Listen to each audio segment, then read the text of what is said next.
잘 아는 대로 하나님께서 구름 기둥 불 기둥으로 이스라엘 백성을 보호하시고 인도하시는 그 내용이 기록되어 있습니다. 구름 기둥과 불 기둥, 왜 하필이면 구름 기둥과 불 기둥이었을까 하는 생각을 가져보게 됩니다. 우리 인생은 늘 혼자는 살아갈 수 없는 존재예요. 그래서 가족과 함께 살든 또 부부가 함께 살든 그 누군가와 함께 살아야지 나 혼자는 살아갈 수 없는 존재가 바로 우리 창조주 하나님의 피조물이 우리 인간이에요. 그래서 아담과 하와를 만든 거예요. 독주하는 것이 좋지 못하니 아담과 하와를 만드셔서 함께하고 가족이 함께하고 하나님이 함께하는 것, 이것이 바로 에덴 동산에 창조한 우리 인간의 모습이다 하는 것입니다. 그렇기 때문에 우리 인간은 늘 사람과 함께하고 하나님과 함께하는 삶을 살아야 하는데 우리는 그렇지 못하는 거예요. 이 죄라는 단어는 항상 단절이에요. 죄는 하나님과 단절시키고 사람과의 관계를 단절시키는 거예요. 그래서 우리는 이 단절을 통해서 하나님과 함께하지 못하고 사람과 함께하지 못하게 하는 그런 삶을 살아가는 그런 모습이 또 오늘 우리의 모습이기도 하다 하는 것입니다. 이제 우리가 오늘 장례식도 치르고 있습니다만은 제일 힘든 것이 뭐냐면 혼자 있는 거예요. 연세가 많이 들어서 양론에 가거나 아니면 어떤 시설에 가서 혼자 계실 때 굉장히 힘들죠. 또 이제 세상을 떠납니다. 세상을 떠나면 이제 혼자 떠나는 거예요. 혼자 가는 인생이에요. 그래서 그 인생이 얼마나 외롭고 또 고독하고 혼자 어디로 갈지 모르는 인생이 아니겠어요?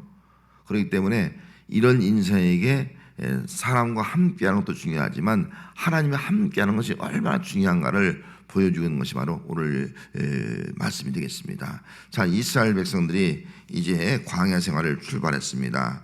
자, 광야 생활을 출발했는데 오늘 성경의 말씀 보니까 이스라엘 백성의 여정을 보면 먼저 애굽 인생이에요. 애굽은 노예의 인생이에요.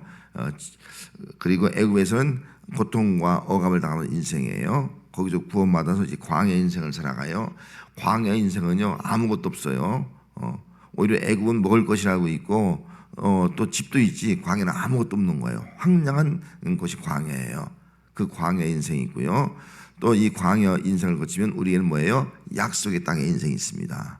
그래서 어쩌면 우리는 과거에는 이런 애굽의 인생, 죄 가운데 있는 인생이었는데 이제 예수 믿고 구원받아서 광야의 인생을 살다가 이후에는 약속의 땅 영원한 총계 인생을 사는 것이 우리 삶의 여정이라고 볼 수가 있습니다. 자, 그렇다면 이 광야의 인생을 살아가면서 우리에게 가장 중요한 것 중에 하나가 뭐냐면 하나님과 함께하는 거예요. 하나님과 함께하는 거, 이것이 중요한 것이 아니겠습니까? 이 땅에 사는 동안 하나님과 함께하는 자가 복된 거예요. 이 땅에 사는 동안 하나님과 함께할 때 그 사람이 죽어서도 하나님과 함께하는 것, 영원한 천국에 거할 수 있는 것이 아니겠습니까? 그래서 광야의 인생 동안 하나님께서 우리와 함께한다는 사실을 오늘 본문에서 보여주고 있습니다. 그렇기 때문에 오늘 본문에 보면은 이런 말씀이 기록되어 있습니다. 15절 말씀 특별히, 자 15절 말씀 같이 한번 읽습니다. 성막을 세운 날에 구름이 성막 곧 증거궤의 성막을 덮고 저녁이 되면 성막 위에 불 모양 같은 것이 나타나서 아침까지 이르렀으되, 여기 성막 위에 구름이 덮이는 거예요. 성막, 이 성막을 다른 말로 증거궤, 증거의 성막 이렇게 기록해놨어요. 증거의 성막은, 증거궤가 뭐예요? 하나님의 언약궤가 있는 것이 증거궤예요. 십계명이 있는 것이 증거궤예요.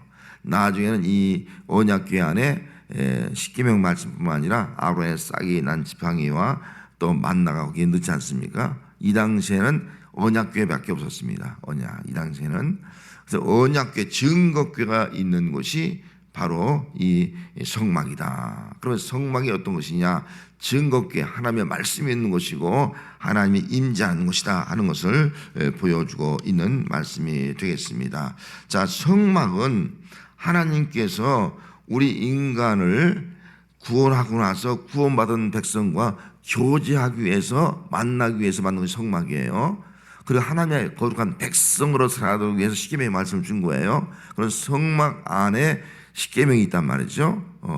지정수에 언약궤에. 그러면 우리 인간은 성막에 가서 하나님과 만나고 죄사함 받고 복을 받고 교제하면서 하나님 주신 말씀, 그 말씀을 듣는 거예요.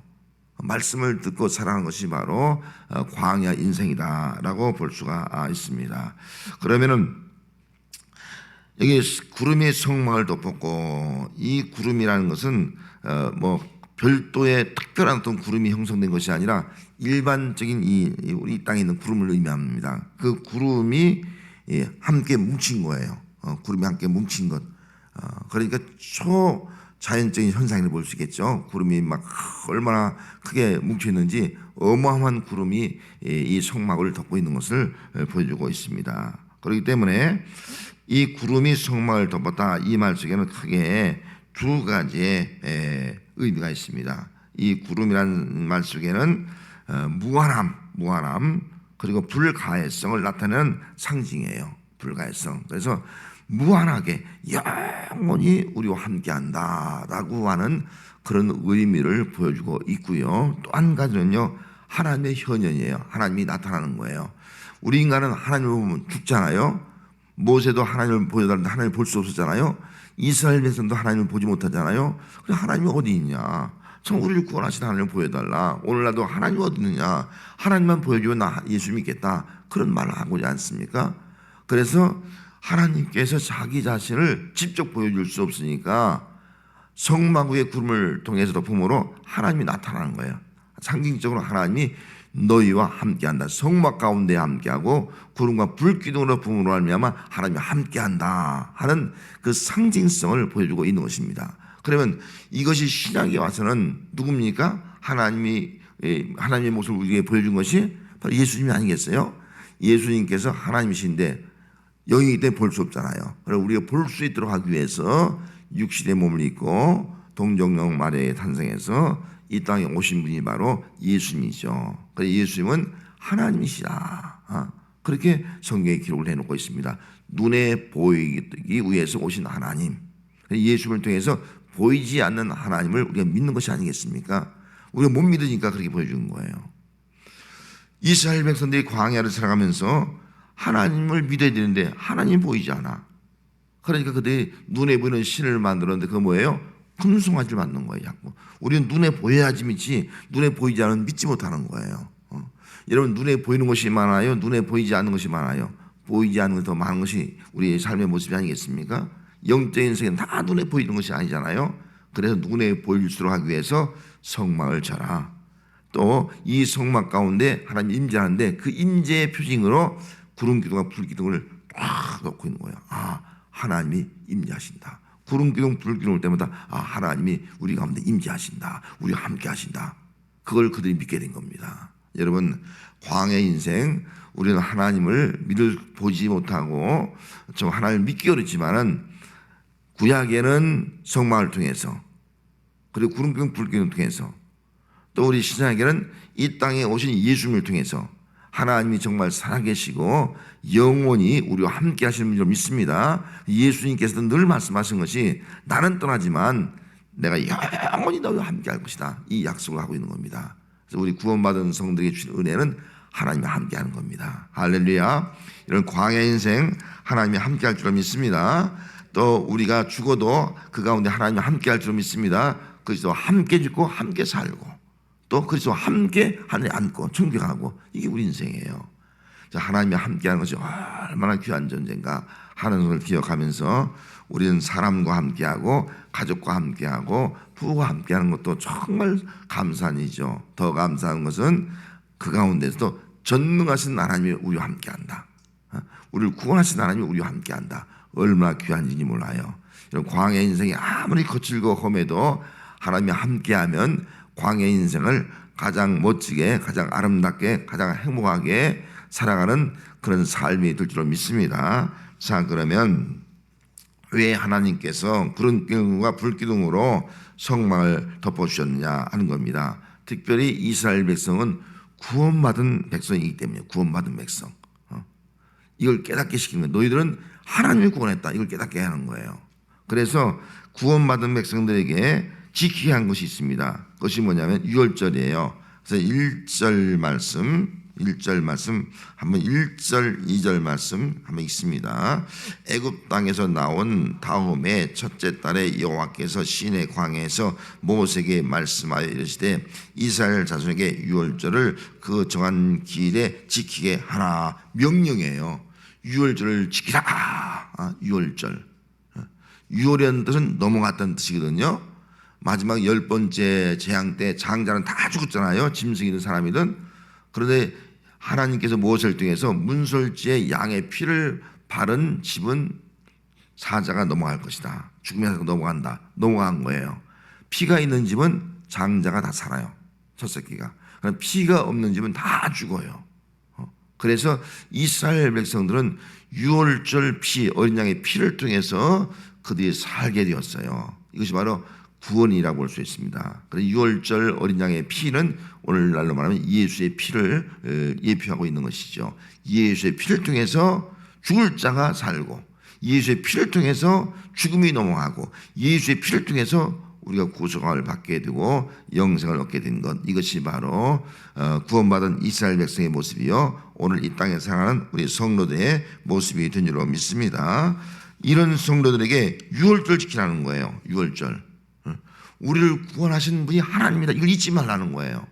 너를 애굽에서 구원하고 너희를 죽음에서 살게 하신 분은 하나님이다. 이것을 늘 기억하고 하도록 하기 위해서 유월절을 지키겠습니다. 그래서 이스라엘 백성들은 하여튼 이 유월절 꼭 지켰습니다. 유월절, 또 7절절, 장막절, 3대 절기 특별히 늘 지켰습니다. 왜? 하나님의 은혜를 잊지 않도록 하기 위해서, 구원의 은혜를 잊지 않도록 하기 위해서 유월절 지킨 거예요. 여러분, 은혜 중에 가장 큰 은혜가 구원의 은혜인 줄 믿습니다. 구원의 은혜를 잊어서 안 돼요. 예수님이 어떻게 피 흘려 죽으셨는지, 그 죽음을 통해서 오늘 우리가 어떻게 구원받게 되었는지, 이런 애굽의 사단의 노예에서 어떻게 우리가 해방을 얻고 진정한 자유함을 누리게 됐는지, 어떻게 우리가 하나님의 백성을 되어서 살게 됐는지, 얼마나 감사한지 이 구원의 은혜에 대한 감사가 오늘 광야의 인생을 살아가는 우리의 모습이 되어야 할 줄 믿습니다. 근데 그걸 자꾸 잊어먹으니까 사람은 자꾸 망각의 동물이 아니에요. 자꾸 잊어먹습니다. 그러니까 그걸 잊지 못하기 위해서 유월절을 꼭 지키겠습니다. 또 유월절 그냥 절기만 지키면 의미가 없어요. 잘 기억이 안 나. 그래서 3가지를 먹겠어요. 3가지. 자, 11절 말씀. 자, 11절 말씀 같이 읽습니다. 시작. 둘째 달 14째 날 해질 때에 그것을 지켜서 어린 양의 무교병과 쓴 나물 아울러 먹을 것이요. 이렇게 말했습니다. 그러면서 12절 말씀에는 조금 더 남겨두지 말라는 거예요. 또 뼈를 하나 더 꺾지 말라는 거예요. 그러면서 유월절을 지켰습니다. 유월을 지킨 거예요. 만약 유월절을 지키지 않냐면 13절 말씀에 뭐라 그랬어요? 유월절을 지키지 않는 자는 그 백성 중에서 끊어진다는 거예요. 하나님의 백성이 될 수 없다는 거예요. 구원의 의를 모르는 사람은요, 하나님의 백성이 자격이 없다는, 끊어진다는 거예요. 그리고 이런 사람들은요, 결국은 이 13절 하반절 말씀에 보면은 자기 죄를 자기가 담당하게 되는, 죄에서 구원받을 수 없다는 거죠. 죄의 대가, 죄의 심판을 받게 된다는 거죠.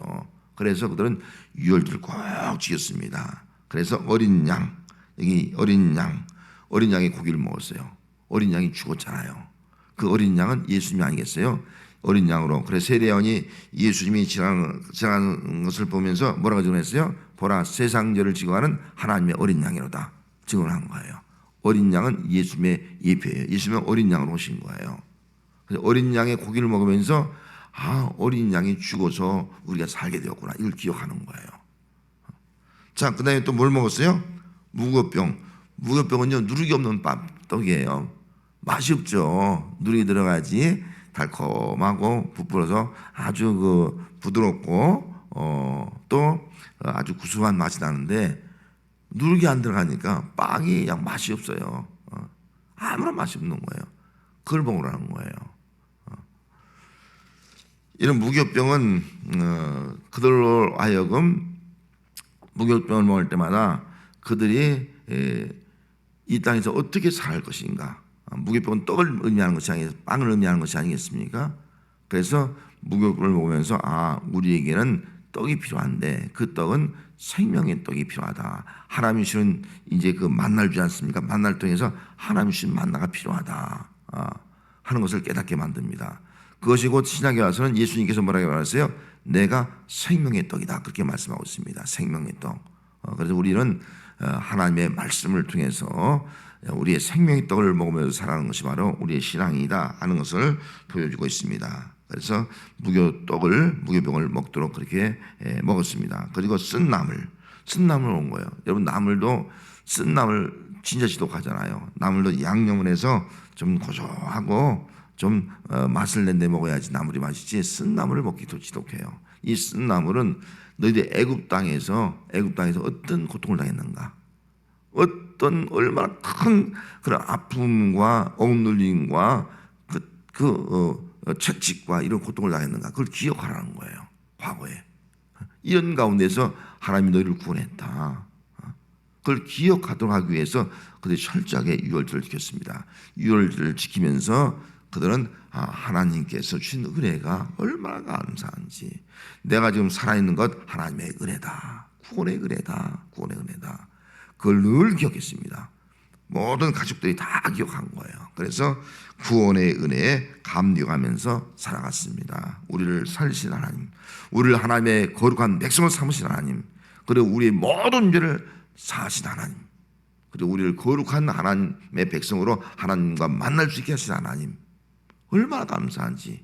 그래서 구원의 은혜에 감사하는 것이 광야 생활의 첫 번째 모습이었어요. 여러분, 우리가 감사할 것이 많이 있지만은 가장 큰 감사는 구원의 은혜인 줄 믿습니다. 어린 양 예수의 피로 구원받은 것이, 죄사함 받고 구원받은 것이 가장 큰 은혜인 줄 믿습니다. 그 은혜가 얼마나 커요. 구약에는 짐승을 죽였지만 예수님이 직접 죽은 거예요. 어린 양으로 오셔 죽으신 거예요. 그리고 우리를 구원했으니까 그 구원의 은총은 구약 시대의 성도들과는 비교할 수 없는 거예요. 구원의 은혜에 날 감격하는 것, 감사하는 것, 이것이 바로 광야 인생을 살아가는 이스라엘 백성의 모습, 또 우리의 모습이 되어야 합니다. 자, 그 다음에 구원받은 백성을 하나님께 광야 인생을 어떻게 살아가겠습니까? 자, 15절 말씀 다시 한번 읽습니다. 성막을 세운 날에 구름이 성막 위 곧 증거의 성막을 덮었고 저녁이 되면 우리 성막 위에 불 모양 같은 것이 나타나서 아침까지 이르렀으되 18절 항상 그리하여 낮에는 구름이 그것을 덮었고 밤이면 불 모양이 있었는데, 그렇게 말씀하고 있습니다. 구름기둥이 덮는 거예요. 낮에는 구름기둥 덮는 거예요. 밤에는 불기둥 덮어주는 거예요. 덮어준다는 거예요. 우리가 이제 이스라엘 백성이 살기는 광야나 아니면 그 시내산 있는데 가면은요, 낮에는 어마어마하게 뜨거워요. 이 열기가 그냥 똑같이 40도라도 그냥 40도가 아니에요. 그 열기는 그냥 걸어서, 제가 한번 언니가 말씀드렸죠. 걸어서 그치 한 10발자국 갈 수 있을까? 얼마나 더운지 한번 체험하기 위해서 한번 걸어봤어요. 내려서 버스에 내려서 걸을 수가 없는 거예요. 너무 뜨거워서 걸을 수가 없는 거예요. 그런데 그늘 일자 나무 그늘에만 들어가면 시원한 거예요. 그 무더위 가운데서 구름기도 탁 덮고 있으니까요, 얼마나 시원한지 몰라요. 이게 광야예요. 또 광야는요, 얼마나 밤이 되면 추운지 몰라요. 기온의 차이가 너무 심한 거예요. 밤에는 잘못하면 우리처럼 그렇게 춥지 않지만은 그 추위가 이루 말할 수 없는 거예요. 여러분, 이스라엘 우리가 이제 이집트 같은 데 가면은 사람들이 막 영도만 가도 얼어 죽고 그러잖아요. 우리하고는 달라요. 우리 영하 20도 30도 가도 끄떡없는데 그 사람들은 영도만 내려가도 막 얼어 죽을 정도로 달라요.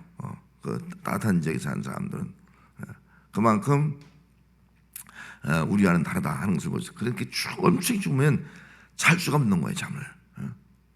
잠을 잘 수 없고, 또 잠을 자면은 동사당할 수 있는 거예요. 그런데 이 밤에는 따뜻하게 그냥 불기둥으로 톡 덮고 있는 거예요.